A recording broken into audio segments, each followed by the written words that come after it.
વડોદરાના ward number 4માં આવેલ સયાજીપુરા વુડાના મકાનોમાં અત્યારે હાહાકાર મચી ગયો છે।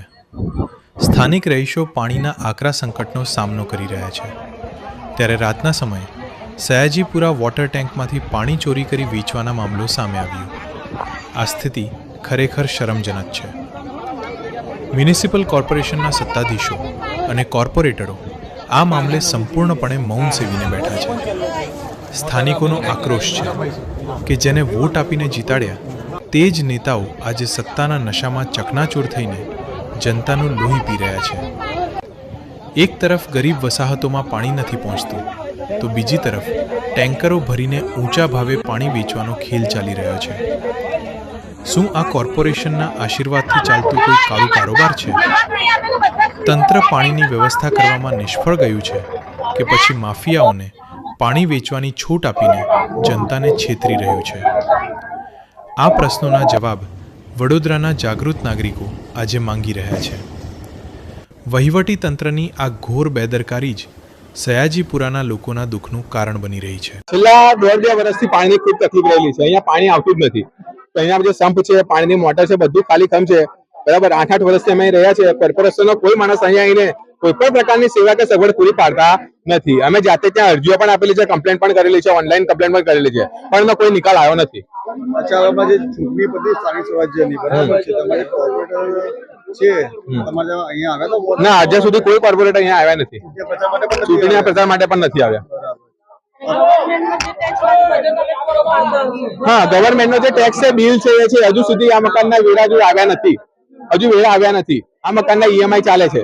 ગવર્મેન્ટના મકાન છે તો ઈએમઆઈ ચાલુ છે, બરાબર, પણ અત્યાર સુધી અહીંયા કોઈ ઇન્કવાયરીમાં નથી આવ્યું કે કોઈ હપ્તા ભરે છે કે નથી ભરતા। અહીંયા એવું છે કે કોઈ રહે છે કે નથી રહેતા, એ બરાબર જ ચાલે છે। તમે જે કમ્પ્લેન સયાજીપુરા પાણીની ટાંકી FP 48 છેલ્લા 50 ટ્રેક્ટરો ભરીને જાય છે, પણ અમારે ઘર સામે જે ટાંકી છે, પણ અમને પાણી એક ટ્રેક્ટર નથી આવતું પાણી, અને પાણીમાં બહુ પ્રોબ્લેમ છે અમારે। આખો દાડામાં તો 50 આખી રાત દિવસ ચાલે છે। હા, રાતનો હોત ચાલે છે ટ્રેક્ટર। આખો દાડામાં તો 500 ફેરા થતા છે લોકોને। હા, હાઈ ફાઈ સોસાયટીમાં જાય છે, પણ આમાં પર ગરીબ માણસો કોઈ જોતું નથી। હા, મારું નામ કપૂરભાઈ અમથુભાઈ ઉગરેજા।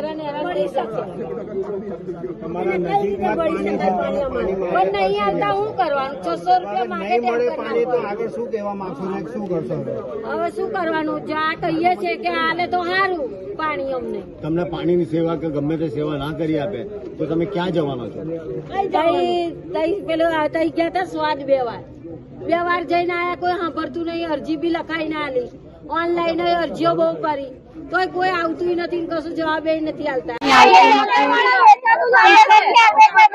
ટેન્કરો વાળા અમને લાગતા નહીં। ટેન્કરો કહીએ છે તો પૈસા આલો, ઘર દીઠ પૈસા ઉઘરાવાનું કે ઘર દીઠ કોણ કમાય તો પૈસા આલે? બધા કમાઈ જવાના છે, બધા બંગલે જાય, કોણ આલે પૈસા એમને? અમને કોઈ દિવસ એમ અમને કોઈ પાણી આવતું નહીં। અમારે 4થા માળે 5મા માળે પાણી લઈને જવાનું, કઈ રીતે ચડીએ અમે? બોલો, અને ટાંકામાં પાણી જ નહીં। કેવા જે આવીશું વાત જોતા તો બધા અહીંયા આવે છે, બધી જ કરેલી છે સાહેબ, બધી મેડમ આવીશું એવું કે છે, પણ કોઈ આવતું નહીં।